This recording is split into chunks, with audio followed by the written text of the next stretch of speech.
খেয়ে দেখবেন ভীষণ ভালো লাগবে। প্রথমে চানাটাকে সিদ্ধ করে নিয়েছি, নিয়েছি 2টো পেঁয়াজ, 3টে টমেটো। চানাটাকে এইভাবে সিদ্ধ করে নিয়েছি। প্রথমে তেল দিয়ে পেঁয়াজ কুচি আর টমেটোকে ভালো করে ভেজে নেব।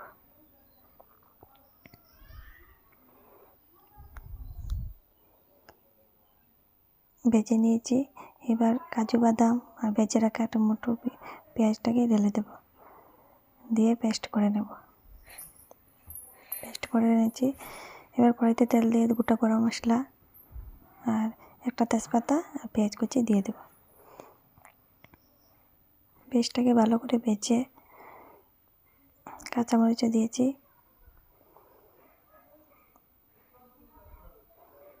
এবার পেস্ট করা মশলাটাকে ঢেলে দেব।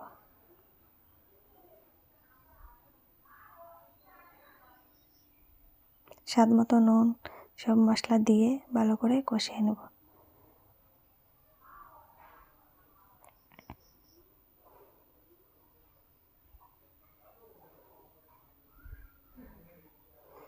সামান্য একটু জল দিয়ে ভালো করে কষিয়ে নেব।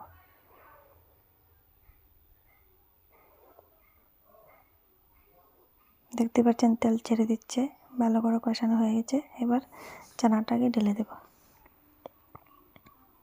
চানাটাকে ঢেলে দিয়ে ভালো করে কষিয়ে নেব।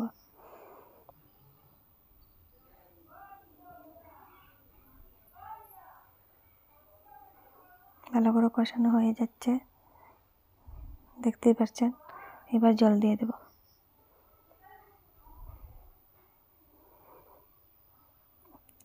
এবার 3-4 চামচ দই দিয়ে দিয়েছি, টক দই, আর দিয়েছি টমেটো সস।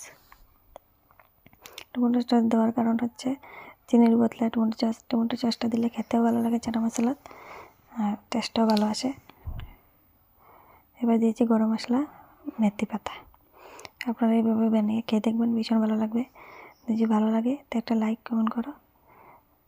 ধন্যবাদ সবাইকে। হয়ে গেছে, এবার নামিয়ে নেব। দেখতেই পাচ্ছেন কালারটা কত সুন্দর হয়েছে।